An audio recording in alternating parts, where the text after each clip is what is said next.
ನನ್ನ ಅಪ್ಪ ಅಮ್ಮ ನಂಗೆಲ್ಲ ಹೇಳ್ಕೊಟ್ರು, ಆದ್ರೆ ಅವ್ರನ್ನ ಹೇಗ್ ಬಿಟ್ಟಿರೋದು ಅನ್ನೋದೊಂದು ಬಿಟ್ಟು.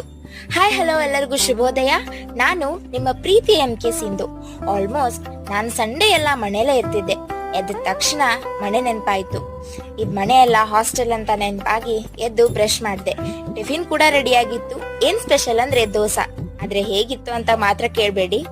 ಆಮೇಲೆ ಫ್ರೆಶ್ ಅಪ್ ಆಗಿ ರಾಶಿ ಬಟ್ಟೆ ಇತ್ತು. ಎಲ್ಲಾನು ತೊಳೆದು ಒಗ್ದು ಒಣಾಕೋದ್ರಲ್ಲಿ ನನ್ನ ಅರ್ಧ ಜೀವ ಹೋಯ್ತು. This is my one of the favourite biscuit. ಅದನ್ನ ತಿಂದು ಓದೋಣ ಅಂತ ಕೂತೆ.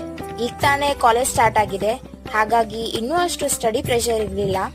ಇವತ್ತು ಸಂಡೇ ಅಲ್ಲ, ಹಾಗಾಗಿ ಲಂಚ್ಗೆ ಓನ್ಲಿ ಅನ್ನ ಸಾಂಬಾರ್ ಇತ್ತು. ಅದನ್ನೇ ತಿಂದು ನನ್ನ friend mister and Mrs Mahi ಅನ್ನೋ ಮೂವಿನ ತುಂಬಾ ಸಜೆಸ್ಟ್ ಮಾಡಿ ಅದನ್ನ ನೋಡ್ದೆ. ತುಂಬಾ ಚೆನ್ನಾಗಿದೆ. ಆಮೇಲೆ ಟೀ ಕುಡ್ದು ಹೊರಗಡೆ ಸ್ವಲ್ಪ ಕೂತು ಹೀಗೆ ವಾಕ್ ಮಾಡಿ ಬಂದೆ. ಯಾಕೋ ನಾನ್